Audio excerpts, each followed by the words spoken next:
Bab 409, Going on a Mission. Zhao Ke, kamu akan pergi ke benua Ninesados untuk membunuh kultivator iblis Zhou Wu. Bulan lalu, dia melakukan pembunuhan, dan bahkan berusaha keras membuat senjata sihir jahat. Dia harus dihilangkan. Lu Peng, misimu adalah untuk membunuh Chen Fan dari klan Yun Chen. Dia memiliki basis kultivasi formasi inti awal, tetapi menurut informasi terbaru kami, ia terluka parah baru-baru ini, jadi ia seharusnya tidak melakukan banyak perlawanan. Bawa kembali kepalanya. Han Ping, tujuanmu adalah benua Holy Patron, di mana kamu akan mengawal perwakilan klan Liu Min untuk membawa upeti tahunan mereka ke sekte ini. Saat Master Cloud Dao mengemukakan misi, jelas bahwa beberapa lebih berbahaya daripada yang lain, tetapi secara umum, mereka semua secara kasar berada dalam tingkat kesulitan yang sama. Lagi pula, kelompok ini baru saja bergabung dengan Hall of Devil Slayers, dan Master Cloud Dao tidak berusaha untuk dengan sengaja membuat segalanya menjadi sulit bagi mereka. Adapun imbalan poin prestasi untuk misi, yang terkecil adalah 20.000, dengan yang terbesar beberapa kali lebih tinggi dari itu. Adapun kultivator yang datang terakhir dalam perlombaan ke alun-alun, misinya sebenarnya tidak tampak sangat sulit sama sekali. Yang harus dia lakukan adalah mengirimkan pesan ke tempat yang disebut Gunung Grand Forest. Sebagian besar pembudidaya tampak lega setelah mendengar misi mereka. Adapun Bai Xiaochun, dia terus menunggu dengan gugup untuk Tuan Cloud Dao untuk mengucapkan namanya dan menjelaskan misinya. Bai Xiaochun, kamu akan melakukan perjalanan ke tebing White Grove di benua Eternal Flux untuk membunuh iblis seks yang terkenal, Zhuo Hengfeng, seorang kultivator pada tahap Foundation. Imbalan kamu setelah sukses akan menjadi 30.000 poin prestasi. Dengan itu, ia melemparkan slip batu Gio ke Bai Xiaochun dan melanjutkan untuk menetapkan lebih banyak misi. Segera, semua orang memiliki misi mereka. Setelah itu Master Cloud Dao memandang kelompok itu dan tersenyum. Rekan-rekan Taois, misi pertama kamu ini seharusnya tidak terlalu sulit, dan aku benar-benar berharap mereka berjalan dengan lancar. Namun, jika ada di antara kamu yang berani untuk tidak menghargai pengaturan yang ditetapkan oleh Hall of Devil Slayers dengan tidak menjalankan misi yang kamu tetapkan, kamu akan menghadapi hukuman yang bahkan tidak dapat kamu bayangkan. Baiklah, kamu punya 2 jam untuk bersiap sebelum pergi. Master Cloud Dao mengayunkan lengan bajunya dan pergi. Sementara itu, murid-murid lain dari Hall of Devil Slayers yang telah menunggu di samping bergegas dengan seragam dan medali identitas untuk anggota baru. Semua orang saling bertukar pandangan yang gelisah dan kemudian, karena tidak berminat untuk mengobrol, bergegas pergi untuk mempersiapkan sebaik mungkin untuk misi mereka. Bai Xiaochun melakukan hal yang sama, bergegas kembali ke guanya yang abadi secepat mungkin. Sepanjang jalan, dia tidak bisa berhenti berpikir tentang bagaimana dia tidak ingin pergi dalam misi. Sayangnya, ini bukan sekte penangkal sungai, dan dia tidak memiliki dasar untuk menolak pergi. Bunuh iblis seks yang jahat Zhuo Hengfeng. Apakah dia benar-benar dalam tahap pendirian yayasan akhir? Jika demikian, maka misinya tidak akan terlalu sulit sama sekali. Namun, ada sesuatu yang mencurigakan tentang semuanya. Chen Manyao telah berusaha untuk mengatur hal-hal, tetapi dia masih berakhir di aula pembunuh iblis.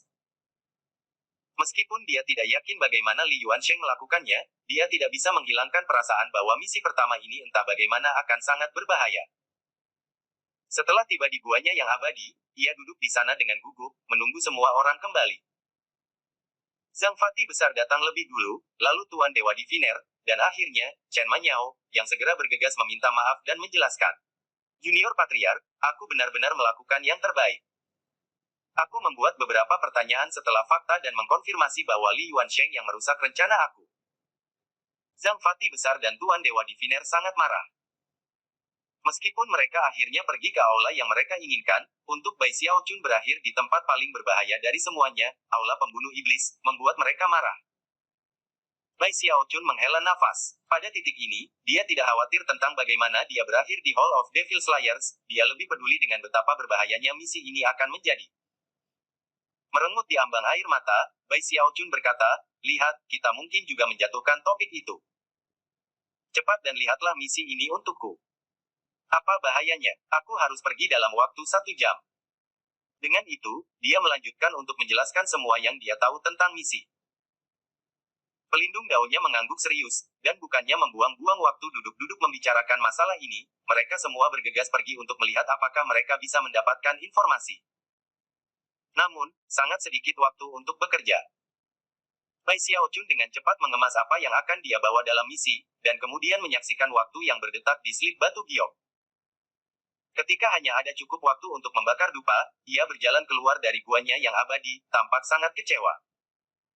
Lemak besar Zhang dan Chen Manyao masih berusaha mencari informasi untuknya. Adapun guru Dewa Diviner, ia meminta kekuatan penuh dari basis kultivasinya untuk melakukan ramalan.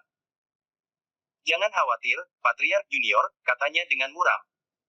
Ramalan aku selalu sangat akurat. Meskipun kamu akan menghadapi beberapa bahaya pada tamasya ini, dan juga beberapa kemalangan, pada akhirnya, seseorang dengan peringkat yang sangat tinggi akan membantu kamu. Sebenarnya, bahkan Tuan Dewa Diviner tidak yakin apakah ia benar-benar menawarkan yang benar prediksi, atau hanya menghibur Bai Xiaochun. Bai Xiaochun menghela nafas panjang, dan hendak mengatakan sesuatu ketika misi giok tergelincir mulai memancarkan cahaya yang kuat, mendesaknya untuk meninggalkan sekte dan memulai misinya.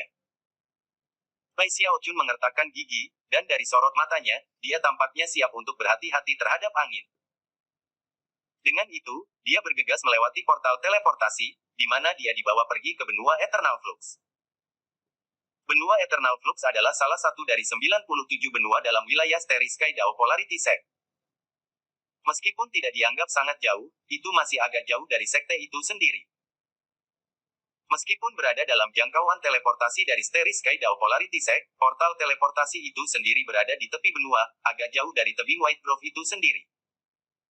Saat ini musim panas, dan hutannya sangat panas dan lembab. Pegunungan zigzag melintasi lanskap, dan tidak ada tanda-tanda tempat tinggal manusia, bahkan di daerah dekat portal teleportasi. Portal itu terletak di lembah pegunungan, dikelilingi oleh mantra pembatas dan pertahanan lainnya. Membuatnya mustahil bagi siapapun selain para pembudidaya dari sekte polaritas langit Dao berbintang untuk menggunakannya. Setelah kilau cahaya teleportasi memudar, Bai Xiaochun terungkap, berwajah panjang dan jelas tidak dalam suasana hati yang baik. Aku sungguh berharap misi ini berjalan dengan lancar, gumamnya pada dirinya sendiri. Ketika dia memikirkan kembali misi ke pegunungan Luoshan, dia tidak bisa melupakan betapa mulusnya perjalanan itu pada awalnya. Segalanya tampak cukup aman sampai akhir. Aku seharusnya tidak memikirkan itu. Aku hanya akan melakukan apa yang aku bisa dan memastikan aku tidak kehilangan nyawa kecil aku yang miskin. Jika aku tidak bisa menangani misinya, aku akan meninggalkannya begitu saja. Sambil menggertakkan giginya, dia memeriksa ulang item sihirnya, memastikan dia sudah menyiapkan Renegade Dragon Horn-nya, juga skala iblis kuno dan lansekapnya. 9 provinsi. Dengan 3 harta berharga di sisinya, dia sedikit lebih percaya diri. Kamu tunggu saja sampai aku kembali, Li Yuansheng. Hal-hal belum berakhir di antara kita. Sambil menggertakkan giginya, dia menghela napas dan mengingat kembali kehidupan indah yang telah dia jalani di Sky City. Dan bagaimana datang ke distrik pelangi seperti jatuh ke kedalaman Yellow Springs. Dalam misi Slik Batu Giok adalah peta. Setelah mengkonfirmasi lokasinya saat ini, ia mulai terbang dengan kecepatan yang baik ke arah tebing White Grove. Di bawah, medannya ditutupi dengan hutan lebat, lengkap dengan pohon-pohon besar yang menjulang tinggi. Saat dia berjalan, dia tidak melihat siapapun di dalam hutan itu sendiri. Satu-satunya hal di tanah adalah selimut tebal daun yang telah membusuk di sana untuk yang tahu berapa tahun. Di banyak daerah, daun membusuk menjadi tidak lebih dari lumpur. Saat ini mendung, dan meskipun tidak hujan, suara guntur yang teredam bisa terdengar. Seluruh tempat itu tampak sangat sunyi, dan membuat Bai Xiaochun merasa sangat sendirian. Dia tidak bisa membantu tetapi mendesah berulang kali. Yang terbaik adalah menemukan beberapa pembudidaya lokal dan melihat apakah aku bisa mendapatkan berita tentang White Grove Cliff dan Zuo Hengfeng ini. Setelah beberapa saat, dia mengganti jubah kuningnya dan menjadi pakaian yang lebih mencolok, setelah itu dia berusaha mencari beberapa penduduk setempat. Namun, sepertinya dia benar-benar berada di lokasi yang tidak biasa. Setelah menghabiskan 10 hari pencarian penuh, ia tidak dapat menemukan seorang kultivator tunggal di hutan. Satu-satunya yang dia lihat adalah sesekali binatang buas liar. Salah satunya adalah anaconda sepanjang 300 meter, dan suatu kali ia bahkan melihat sekawanan burung dengan kepala manusia dan mengeluarkan aura pembunuh. Hampir pada saat yang sama ketika dia melihat burung-burung itu, sebuah mulut tiba-tiba terbuka di salah satu pohon, yang kemudian menelan salah satu dari mereka. Pemandangan itu menyebabkan kulit kepala Bai Xiaochun menjadi mati rasa, dan dia bahkan naik sedikit lebih tinggi ke udara saat dia terbang. Sepertinya ada sesuatu yang aneh di sini. Jangan beritahu aku bahwa benua Eternal Flux ini sama sekali tidak berpenghuni. Semakin dalam ia memasuki hutan, semakin banyak binatang buas yang dilihatnya di bawah. Bahkan ada beberapa yang sebanding dalam kekuasaan dengan tahap formasi inti. Pada saat itu, Bai Xiaochun berhenti di tempatnya. Bagaimana mungkin peladang yayasan pendirian terlambat hidup secara permanen di tempat seperti ini? Bahkan ketika dia merenungkan masalah ini, dia melihat seekor kadal besar melompat dari hutan dan terbang menuju awan. Saat melaju lebih tinggi dan lebih tinggi, itu bertambah besar, dan untuk kejutan lebar Bai Xiaochun, berubah menjadi naga banjir. Saat itu berputar di sekitar awan yang memancarkan tekanan yang menakutkan, Bai Xiaochun tersentak dan mundur. Aku tidak bisa melakukan misi ini. Tidak ada jalan. Apakah Steriskei Dao Polaritas Sekte mencoba membuatku terbunuh? Mata merah, dia mengertakkan giginya, berputar di tempat, dan kembali ke arah portal teleportasi.